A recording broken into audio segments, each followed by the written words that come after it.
Bonjour à tous. Donc dans ce cours aujourd'hui, on va aborder le nouveau chapitre de physique que vous avez déjà dû aborder un petit peu avec TP Chroma. Mais avant tout, on regarde ceci.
Voilà, donc j'espère que cette petite introduction vous a plu.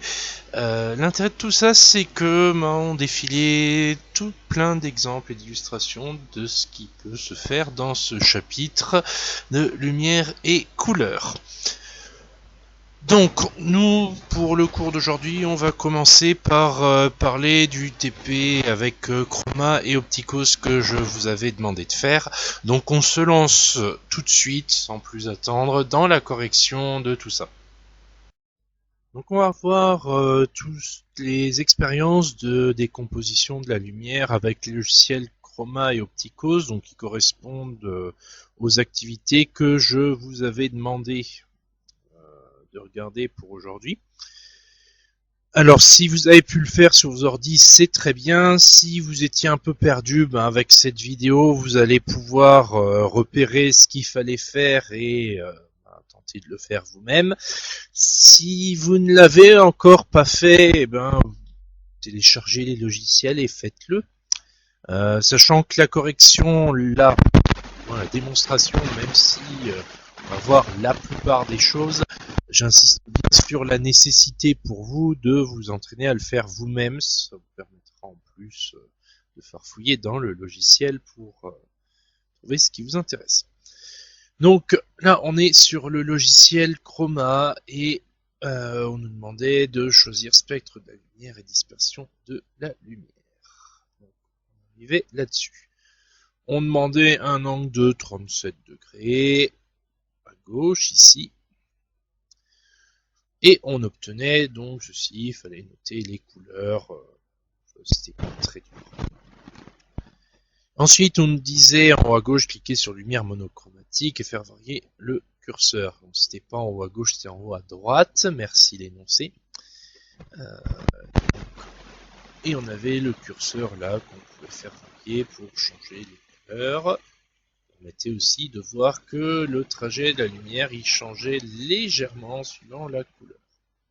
Et on nous demandait de dire si pour le rouge c'était décomposable en plusieurs couleurs. Et la réponse, c'était non, vu ce qu'on voyait là. La question E, vous avez peut-être cherché longtemps et j'en suis désolé parce que l'énoncé ne précisait pas que cette question E se faisait sur Opticos et pas sur Chroma.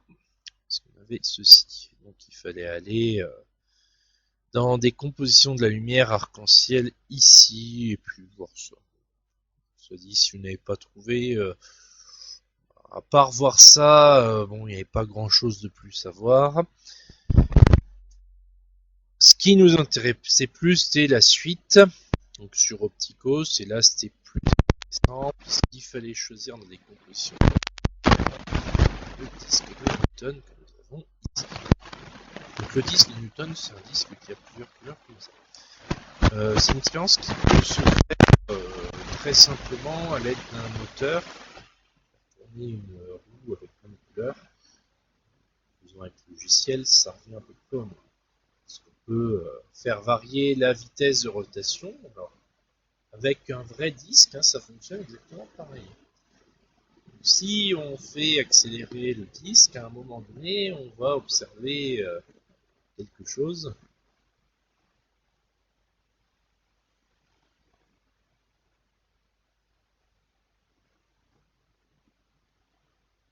Et ceci. On aura l'impression que le disque est blanc. Et je vous garantis qu'avec un vrai disque coloré, c'est exactement le même effet. Donc du coup, là, les résultats de l'expérience, c'est les mêmes que si on avait le disque dans les mains. Donc la partie informatique, ça correspond pour trait à ce qui aurait pu être fait avec du matériel classique de TP. Donc au niveau de la conclusion de quelle couleur paraît le disque, je pense que là vous avez votre réponse. Donc recopier les phrases suivantes en droit et puis la conclusion de la question 5, tout ça, ça doit pouvoir être fait. Question 3, donc sur la première page, recopier et compléter la phrase. C'est la lumière rouge, la lumière rouge du laser est une lumière monochromatique et la lumière blanche est une lumière polychromatique. Voilà pour les indications. En ce qui concerne la deuxième activité, donc la première question, quelle est la couleur d'une onde monochromatique de longueur d'onde 530 nanomètres? Ça, il suffisait de lire le graphique que vous aviez et on arrivait sur du vert ou du jaune, à peu près cette frontière-là. La longueur d'onde d'une onde monochromatique orange, on était autour de 650 à peu près, 650 nanomètres. La question 2, en utilisant la formule lambda est égal à C sur F, calculer la longueur d'onde lambda d'une onde de fréquence 4,1 10 puissance 14 Hz et préciser sa couleur. Donc là, il fallait remplacer C et F par les valeurs que vous aviez. Vous trouviez 7,31 x 10 moins 7. Pour mettre en nanomètres, il fallait multiplier par 10 puissance 9, ce qui donnait 731 nanomètres. Et 731 nanomètres, on était sur du rouge. Question 3, quel est l'intervalle des fréquences de couleur de l'arc-en-ciel? Là, il fallait à nouveau lire ce qui était indiqué et dire que ça correspondait à la lumière du visible entre 400 et 800 nanomètres. Donc l'activité 2, relativement facile, il n'y avait que la conversion d'unité en nanomètres qui était peut-être légèrement plus difficile, mais encore une fois, c'était pas trop difficile et trop hors de portée. Pas de correction écrite là-dessus, puisque j'attends de vous que vous fassiez attention à ce que je raconte et que du coup vous preniez des notes, surtout que vous l'avez normalement fait, donc il suffit juste de vérifier ce que vous avez écrit. On va pour l'activité 2, on peut maintenant repasser à l'activité 3 et donc retourner sur le logiciel, puisque là on était sur Chroma, donc on va réouvrir Chroma. Voilà. Ensuite, on nous dit de choisir dans la barre d'outils synthèse des couleurs, puis synthèse additive et soustractive. Donc, on va déjà faire ça. On va aller dans synthèse des couleurs, synthèse additive et soustractive. Et on est sur synthèse additive. Donc, a priori, on est bien. Donc là, du coup, il fallait vérifier, compléter le tableau qu'on avait. Donc il nous fallait du bleu plus du rouge, donc on pouvait virer le vert. On avait donc du violet, du mauve, comme on veut. Ensuite, du bleu plus du vert. Donc là, on a du bleu ciel. Du vert plus du rouge. ça donne du jaune. Et quand on a tout en même temps, ben c'est ce qu'on a au centre ici, c'est du blanc. Donc que faut-il faire pour obtenir de la lumière blanche? Ben voilà. Au niveau communication, sur un écran d'ordinateur, on peut régler le niveau de rouge, de bleu, de vert séparément. Comment doit-on régler ces trois couleurs? Si on veut avoir un écran qui renvoie du blanc, bien, il faut mettre autant de rouge, de bleu et de vert. Donc voilà pour cette partie sur l'activité 3 qui vraiment restait une activité plutôt facile. On a la même chose avec la synthèse soustractive que voici. Donc là, c'est un peu le même principe. On nous demandait de compléter le tableau en dessous. Donc jaune et magenta, ça donne du rouge. Ensuite, jaune et cyan, ça donne du vert. Ensuite, magenta et cyan, ça nous donne du bleu foncé. Et enfin, l'ensemble nous donne du noir. Alors petit à petit, vous vous rendez compte, j'introduis au fur et à mesure de ce que je vous dis les mots de vocabulaire précis pour désigner les couleurs. Au début, on ne sait pas, on décrit comme on peut. Quand on sait, on utilise les véritables noms, donc jaune, cyan, magenta dans le cas présent, et après rouge, bleu, vert dans le cas précédent, suivant le type de synthèse qu'on étudie. Donc faire attention à ce genre de vocabulaire, d'autant plus que pour vous dans le bâtiment qui faites de la peinture, c'est des mots de vocabulaire qui sont utilisés, surtout dans le cas de la synthèse soustractive, puisque c'est elle qui s'applique avec les peintures. Donc la conclusion, pour obtenir une couleur noire sur une affiche, quelles couleurs de l'imprimante doivent être mélangées? Eh bien, on mélange tout. Et pour imprimer du rouge, on mélange donc du magenta et du jaune. Donc voilà pour cette activité 4 qui encore une fois était pas très difficile. Donc pour les activités, c'était à peu près tout ce qu'on demandait. Vous aviez par contre un petit problème à résoudre qui se basait sur les drapeaux. Alors, on avait au début toute une question au niveau des différents drapeaux belges et français. Si vous avez pris un peu d'avance, et c'est ce que je viens d'afficher, on répondra à tout ça avec Chroma, dans la partie couleur des objets. Donc, les couleurs qui différencient le drapeau belge du drapeau français, c'est que dans le drapeau français, on a du bleu, du blanc, et ensuite du rouge. Et dans le drapeau belge, on a du noir, du jaune, et ensuite du rouge. Le rouge, a priori, il y a après pareil.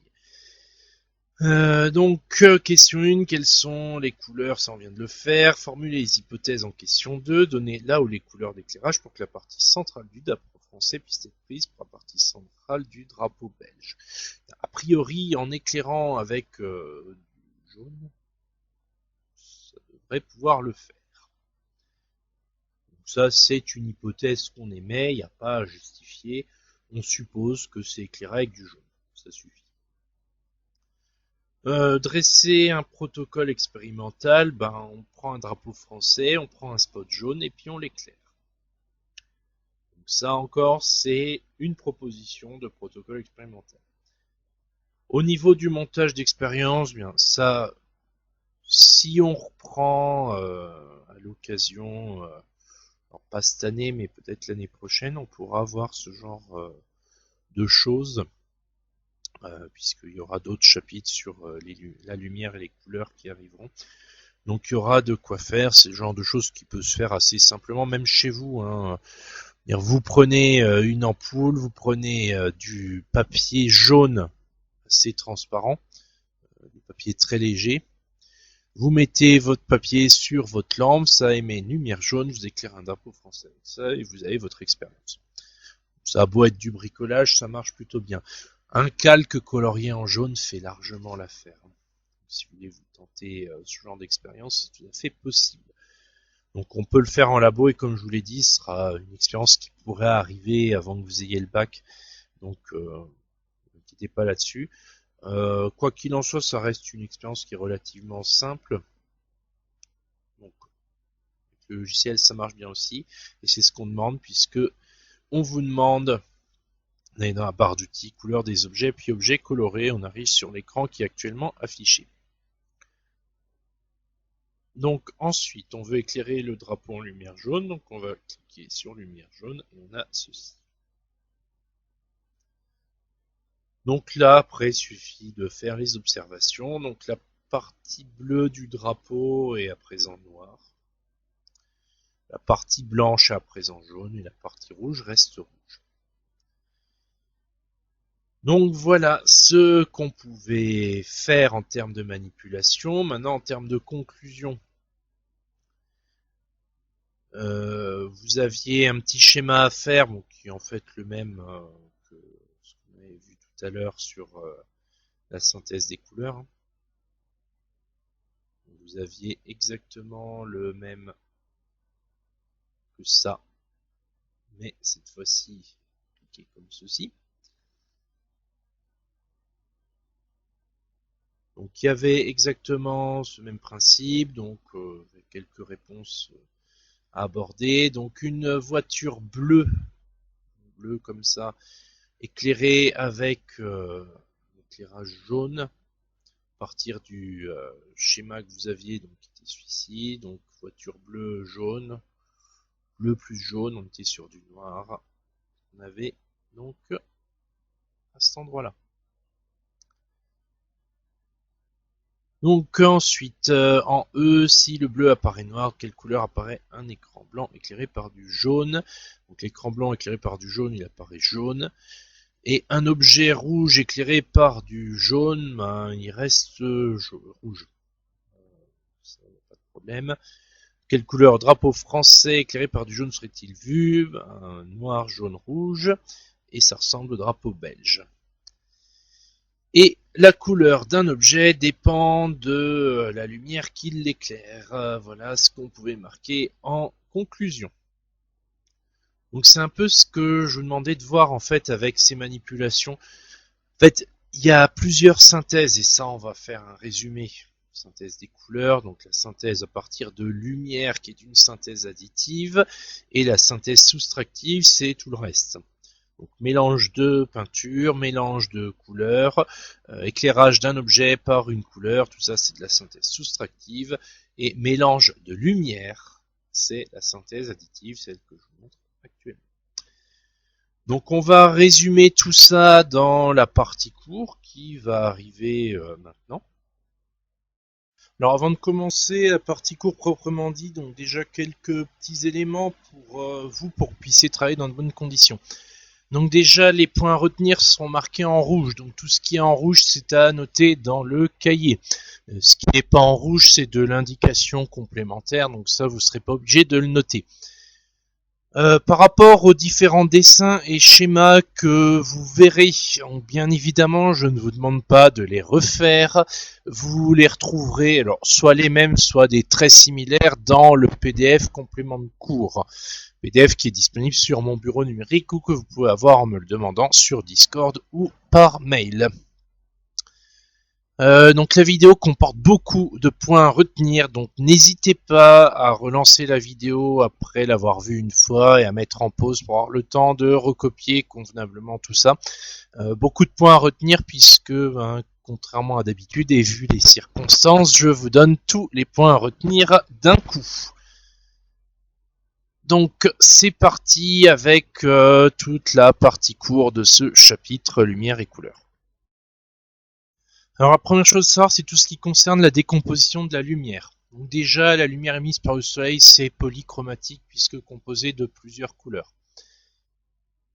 Si on n'a qu'une seule couleur dans une lumière, c'est alors une lumière monochromatique. Le meilleur exemple qui existe, c'est le laser, mais il en existe plein d'autres de lumière monochromatique, c'est pas ça qui manque.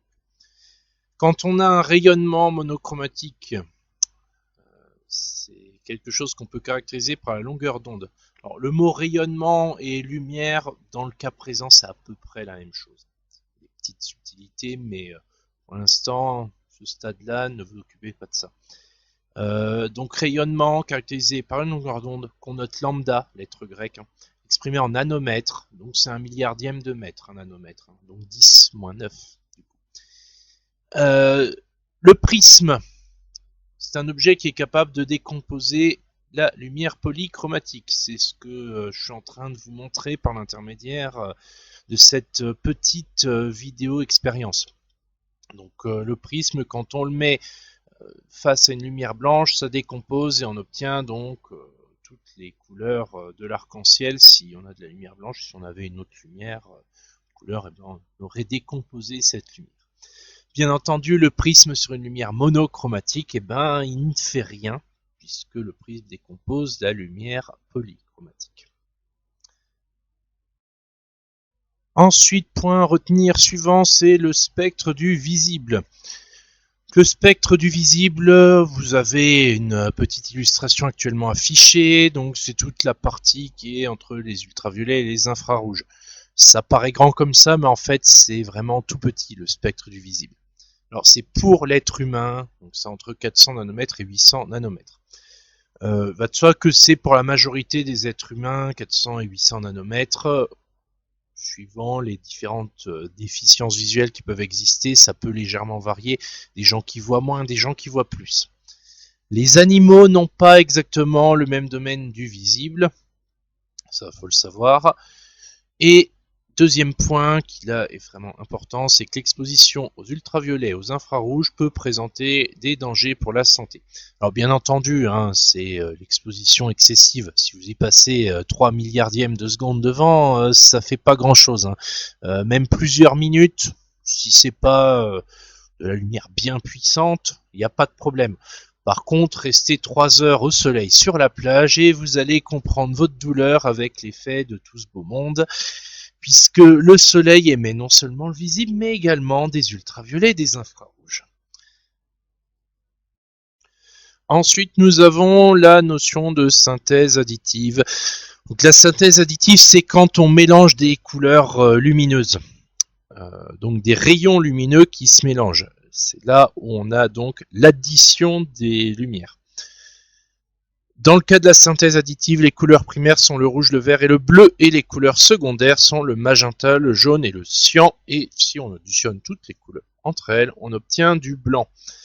Faites très attention, la synthèse additive, on n'est pas très habitué à la voir, puisque celle qui est plus fréquente, c'est la synthèse soustractive. Alors pourquoi on a plus l'habitude de voir la soustractive en synthèse ? Tout simplement parce que on mélange de la peinture, de la gouache, là, comme quand on était petit, et là on a une synthèse soustractive. Mélange de peinture, donc ça marche. Mélange en fait de n'importe quel pigment, ça fonctionne, ça sera de la synthèse soustractive. Mélange d'encre, pareil.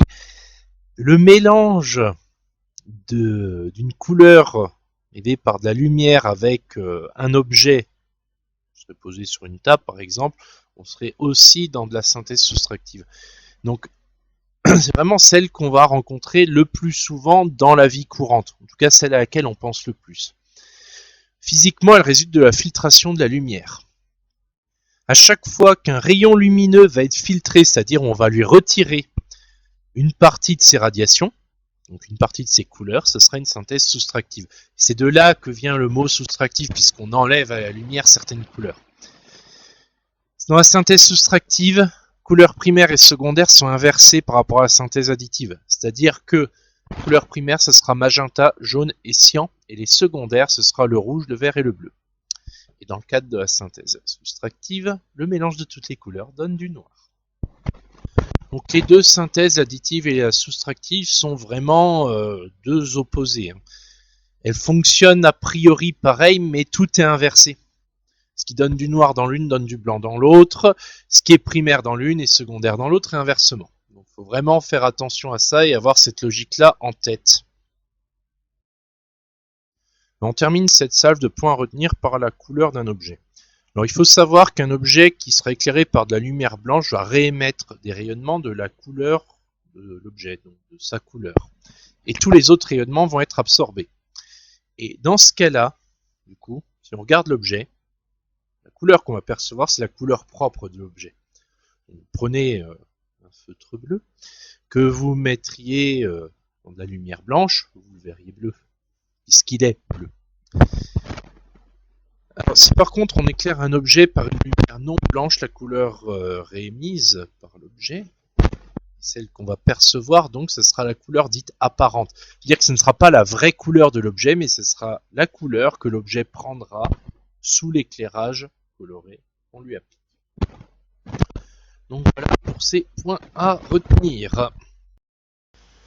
Donc on arrive à la fin de tout ce cours d'aujourd'hui, mais avant de se quitter quand même, j'ai pensé à vous, quelques exercices à faire pour la route. Donc c'est des exercices qui seront dans le PDF, exercice lumière et couleur. Donc ce PDF se récupère sur mon bureau numérique dans l'espace de documents. Vous pouvez également le récupérer sur Discord puisque je vous le mettrai à disposition, ou me le demander par mail. Donc dans ce PDF, je vous demande de faire numéro 4 qui est de sur la page 1, ensuite numéro 5, 8, 11, 13 et 15, page 2, ainsi que le problème 18, page 4. Tous ces exercices-là, on les corrigera dans la prochaine vidéo de cours qui aura lieu jeudi prochain. Ce qui veut dire que vous avez demain et mercredi pour bosser dessus. Je vous laisse du temps, c'est pas pour rien, et c'est pour ça que vous avez un certain nombre d'exercices qui, cela dit, ne sont pas très longs à faire, hein, donc faites-les avec sérieux avant de voir la correction, c'est mieux. En conclusion, donc là on a fait le tour du chapitre. Hein. Donc là ce que j'attends de vous maintenant, c'est que vous bossiez sur le chapitre, que vous entraîniez sur les exercices. Vous avez déjà le sujet du DS, donc vous savez déjà à quoi vous attendre. Donc ça là-dessus, chapitre pas très dur, c'est pour ça qu'on le fait à distance. Dans la période actuelle, c'est mieux. Donc voilà, faites-le calmement, posez-vous dessus, vous verrez, c'est pas dur. Informations diverses. Donc le prochain cours a lieu jeudi. Ce qui veut dire que demain, mardi et après-demain, mercredi, vous n'avez pas de diffusion prévue. Ça ne veut pas dire que vous ne faites rien. Je vous laisse du temps disponible pour que vous puissiez bien prendre le temps de prendre en note tous les points à retenir, de bien présenter les choses et de faire les exercices dans le calme et sans être pressé. Donc profitez bien de ce temps-là. Moi je resterai disponible sur le Discord pendant les heures du matin, mardi et mercredi, si jamais vous avez des questions. Donc là franchement n'hésitez pas, prenez le temps de faire les choses correctement, profitez du temps que je vous laisse pour bien réfléchir aux exos pour que jeudi vous ayez travaillé dessus. Donc voilà pour le cours d'aujourd'hui. Donc je vous laisse avec quelque chose qui vous fera peut-être plaisir. Et je vous dis à jeudi.